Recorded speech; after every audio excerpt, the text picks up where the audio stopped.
for the People community, welcome. We are so happy you are here. I am Emma. I'm Marius. And this is Juniper, our Pilates pup. So we've been teaching online classes for about a year now, and we think it's about time we started an online community because we've gotten to know you guys in class really well. We've also gotten to know your fur babies, but we want to know how you're applying Pilates in your everyday life. So if this is a new space for you, new vibing with us, or have you've been with us for years, this is a safe space for you and you have arrived. Pilates is a journey. It is a lifelong journey, it is a lifelong practice, and it has its ups and downs, its achievements and failures. So we want to see both your uplifted moments and as well as your mishaps, your falls, your tumbles. Your aha moments. Your aha moments. Share them with us. Did you go an extra mile on your bike ride? Did you sit a little bit better at your desk? Were you able to just cook a little bit more efficiently for your family? The sky is the limit. Let's talk about props. Yeah, so we have all our props out. These are the props that we normally use for group classes. One of the things that when we have new clients, the biggest question is about the props. And you can absolutely use household items, soup cans, water bottles, potatoes, what else have we used? A belt. Maybe you already have a yoga strap. But these I would recommend are like, you know, you've been doing Pilates, you want to get married to it, this is where we're going. These are very affordable options, and we're going to bring in kind of the upper level props if that's what you're interested in. So first to start, just so you know, Pilates, we have no shoes. You may choose to wear socks, sometimes it might get a little slippery, but no shoes. Get yourself enough space in your area where you want to practice, enough for a yoga mat. You can, buy a yoga mat really anywhere. This one we really like. It's kind of thick but not too thin. It is a Manduka yoga mat. There's also special Pilates mats that are a bit thicker that you might also choose to use. And we have clients that have as little space as they have a mat between their bed and their bookshelf, as much space of, having a nice carpet in the attic and having a little bit more space.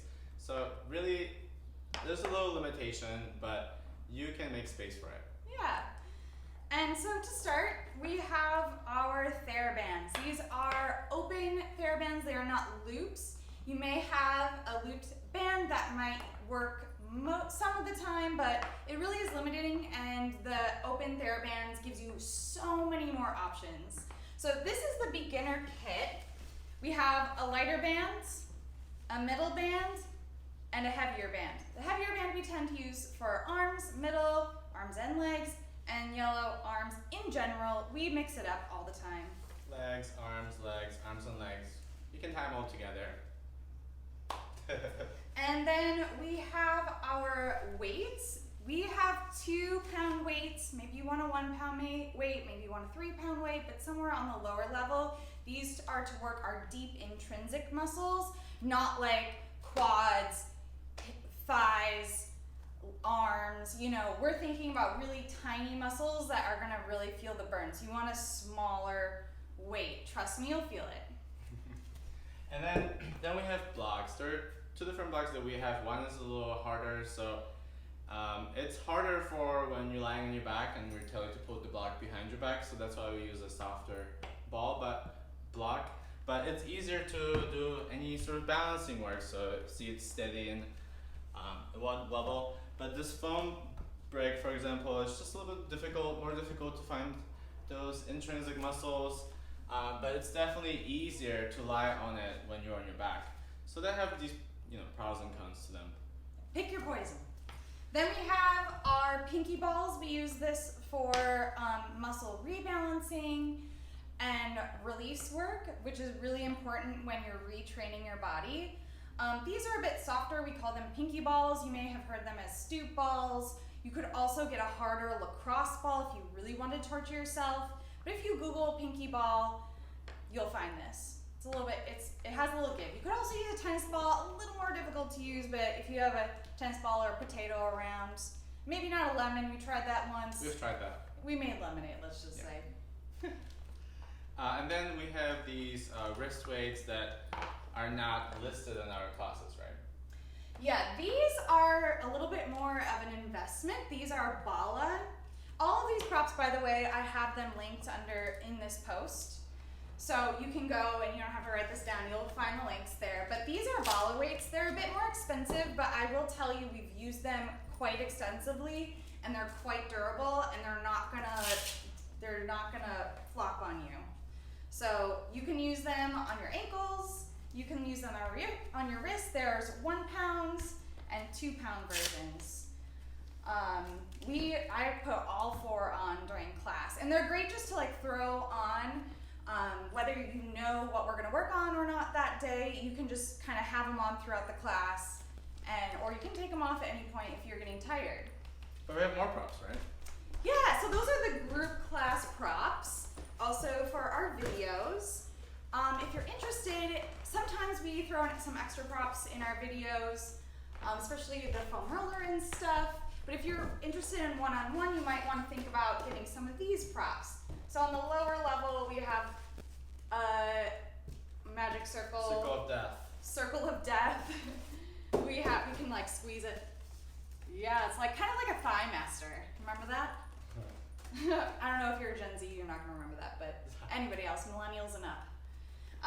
This soft ball, it's called an overball. Sometimes we call it squishy ball or sad ball. It's meant to be a little deflated. Yeah, and then this roller, it's really good for working on balance exercises. We lie on the roller and recalibrate our muscles. It's also really good for fascia release work and muscle release work. So, rolling out the bigger global muscles. Unlike the pinky ball where you can really dig in and find smaller muscles, this is a good start. It's like a good warm up for the pinky ball. And we also have an arc for our private classes, for our private sessions.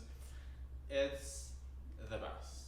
Honestly, when I lie on the arc and open my chest, I could just lie and look at the sky for hours. Feels so good. And then if you really want to, you are married for life. You're never getting divorced. You are a Pilates fanatic. You can get a reformer. Now, if you are interested in getting a reformer, I would definitely message us before you make the investment. You can get roll-away ones. You can get ones that are out all the time. There's a lot of different options for different bodies, for different needs, for different spaces. So definitely message us. We don't have one, but there's also a Pilates chair you can use, a trapeze table. And if you have space for a Cadillac, we also have a link for that. Yeah. So I think that's good enough. That's some information. So you're thinking what do I do next? Well, you're gonna make an introduction post in our introduce yourself section. I wanna see where you're practicing. I wanna see where you're lying down your mat. I wanna see the vibe you've created. Are you lighting up some candles? Or are you out in the porch with some lights? Do you have your tea, your coffee next to you? Are you drinking some water? Do your cats always walk in when you do Pilates? So, for Juniper, when we say Pilates time, you can't see him in the frame right now, but it's aka nap time for them. Yay. So thank you so much. If you're watching this whole video, you are awesome, you are amazing, you are a beautiful, beautiful human. I'm so excited to get to know you in the coming days, weeks, months, years. Thank you, Emma.